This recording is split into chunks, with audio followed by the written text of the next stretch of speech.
Good morning, and it really is good morning. I mean, it is, well, it's not 8 o'clock here, so we are in the morning, and I want to show you my ferment that I made with the blueberries in it.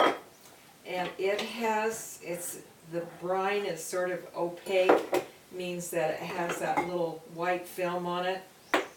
And maybe I'll bring the camera over, and what you're going to see in there is not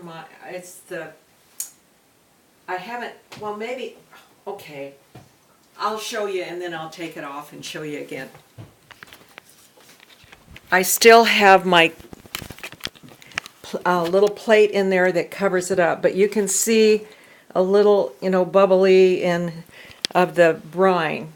And I want to talk a little bit about brine this morning too, but that's what it looks like. I'm going to take that off. I'll just set you down here. Okay.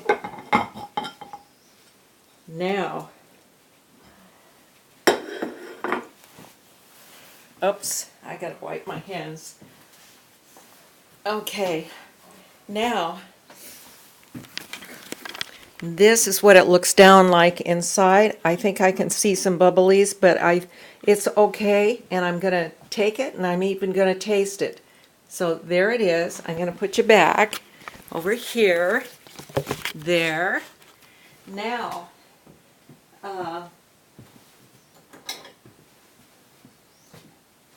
okay. And I did taste it once before, so I know where it's going. And the blueberries look so nice. Now, when I did it before, I thought to myself, there's things I do different the next time. So I'm going to tell you about that. For one thing, I probably put a little more cinnamon in it.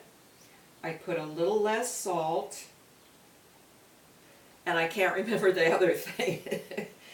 But maybe I'll taste it and remember. Okay.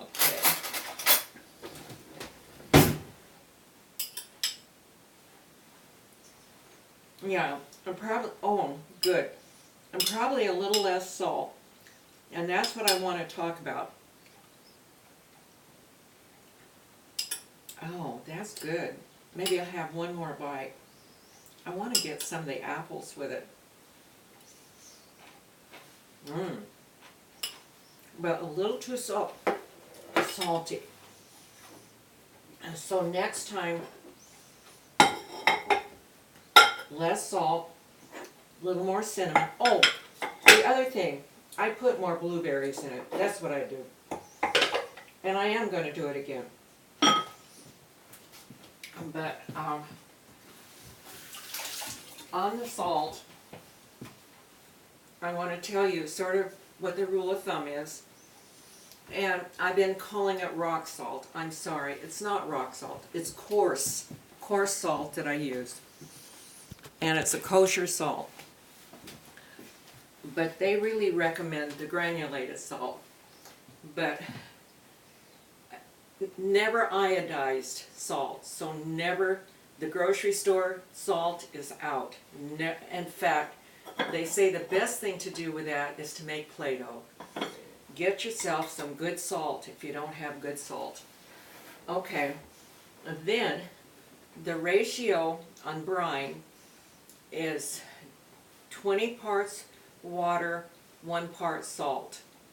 So what that equates to, and by the way, I want to also recommend a book called Ratio by Michael Ruhlman, and I really like it because it has the ratio, and all you have to do is really get the cover. For a long time I had the cover I scanned it and just put it on my refrigerator, but like biscuits is 3 parts flour, 2 parts liquid, and 1 part fat. Pie dough is 3 parts flour, 1 part liquid, and 2 parts fat. So it's just sort of a little bit different on the biscuits. I mean, the fat and the liquid change. Okay, anyway, it has pasta dough, cookie dough, pound cake, sponge cake, angel food cake, quick bread, muffins, fritters, pancakes, popovers, crepes, bread, pasta dough, and whatnot, and brine. They have that in, and so there's more inside. But it's a good, I like it. I refer to it. Because if you can remember the ratios in cooking, you really don't need a lot of recipes. You can just sort of invent your own, but you're keeping that ratio right. Okay, and this is a picture of my salt, the kosher salt that I put in. And I wouldn't say it's a very good salt. There's better salts you could probably use. Okay, then when you're doing it fresh, you're not making, your water, salt, brine. Your vegetables and what you put in, it is. And by the way, I did add a little bit to this because I thought it needed a little more liquid after that 24 hours. So I added a little more to it. And,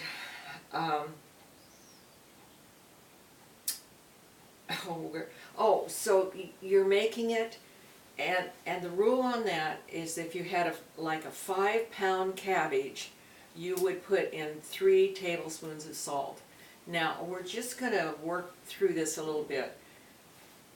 There's 3 teaspoons for each tablespoon, so we're going to round it out. It's a little more, but let's say 5 pounds of what you put in your crock, you're going to put 10 teaspoons of salt. It's really 9, but mathematically it works better for me to say 10 because very seldom do I have a whole 5 pounds of cabbage.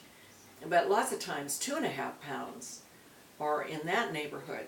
So if I were like 2.5 pounds, I divide that 10, well now we have 5 teaspoons of salt. And again, I rounded it out. That's why I put in about 2 tablespoons of the coarse salt, which volume-wise would not be the same as 2 tablespoons of granulated salt. Of the fine salt. If it was fine salt, that 2 tablespoons would be way too salty. This time I felt it was too salty anyway, so I'm going to back down. I'm going to put probably a tablespoon and a half the next time I do this. Actually, the salt is in there just to keep the stuff from really rotting. It slows down the rot. We're making ferment, not rotted food, but it's really close on there. Okay. So that's what I want to say on your salt. Now, if you get it too salty, rinse it off. Just rinse it off. Put water back on it again. Good filtered water. Taste it. If it still tastes, it shouldn't be too salty if you rinse it off. But maybe it's salty enough where you don't need to put anything more in that water, that you've got it all in there. Right, but if you do, add just a little bit more salt and just sort of taste it as you go. And then I could keep it in this crock for a long, long time. But I sort of, when I get to the point where I really like the crunch, I like the taste, I like the tang or whatever, then I want to stop it. I take it out of the crock, brine and all, and put it in a container, a glass container with one of those lids. I don't have one I can show you real handy. And then I put it in the refrigerator and use it out of the refrigerator. Otherwise, you could just leave it in the crock for as long as possible. One time I made cucumber pickles, and I just left them in the crock until we'd eaten them all. And so that's on the salt. Now, Renee, one of my subscribers and friends, and like a daughter, she asked to see my dogwood tree. So we're going to go out. I'm going to show you that. And it's been sort of raining. And when it rains here, it pours. But anyway, I'm going to take you out now and show you that. Oh, and I just touched something. I hope I didn't change things. Oh, well, it looks okay. And I don't know if you're going to pick up my bouquet, but my son brought me that bouquet yesterday. That came in with my grocery haul. Okay. And I'm coming out the front way because I want to show you, first of all, the bridal wreath. And I don't know, well, there's the bridal wreath, but I've got some roses starting to bloom in the yard. I don't know if the camera's picking them up. And let's see, I don't know. Well, it's not, I can see some poppies over there blooming, are going to bloom. They're not, it's too early for them to come out. They close up at night. And so this is the bridal wreath, and it's sort of drooping because it's so wet with the rain that came down. Okay. I hope I didn't mess up the camera where it's not showing right, but I think it is so pretty, even though it'll be short-lived. The show will be over, and you don't prune a bridal wreath until it's in bloom. So one of these days I'll come out and pick a bouquet of my bridal wreath. I'm going to leave. Maggie, why don't you come with me? And I don't know if you can see, but that's right down there is an artichoke coming up.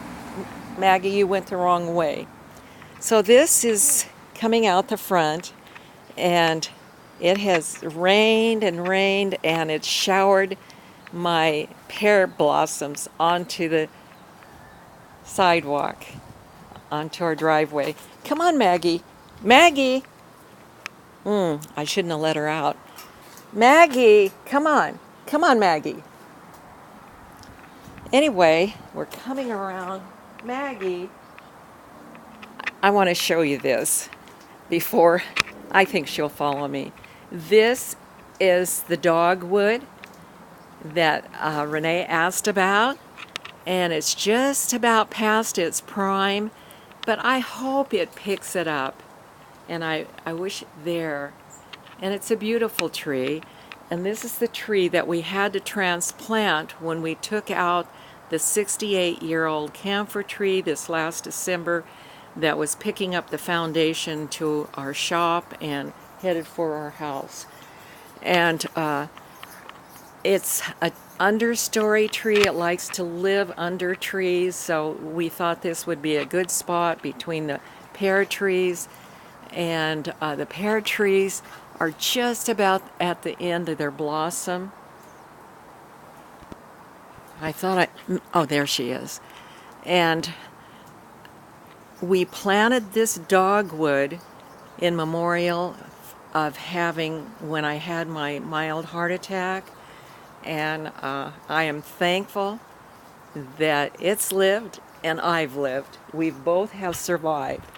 I survived the mild heart attack, and she survived the move. So we're survivors. And then I'll take you in. I'll tell you just a little bit, too, about coming through that heart attack. I was walking 45 minutes a day before the heart attack. Well, afterwards, I was super tired. And I had to make a choice. Do I walk, or do I have enough energy to garden and mow the lawn? And I chose not to walk, which might have been a mistake. And but I took care of my yard. Also that year, our daughter and her family were in transition, and they came and stayed the summer with us. Well, my object at that time was just to feed everybody. I didn't really watch my diet as close as I should because I just wanted to get everybody fed. And my daughter helped me. I mean, we did it together, but that was our object, feed us. And I picked up a little weight, and I picked up more on my waist. I'd really got my waist really down trim. And for some reason, I still battle with that even though I've stopped the sugar. So probably I got used to that amount of calories, and now I don't know. Anyway, I still wish I was a little trimmer, but I feel good. And so that's how I'm surviving the 80s. And I hope I think my yard is going to look pretty and come out of it. And even though I'm standing on lake patio and we have to put these planks down to walk through, I wish the water could be a little bit more spread out, but it isn't. Anyway, I'm going to let you go. Have a great day. And it's nice surviving the 80s. Good morning.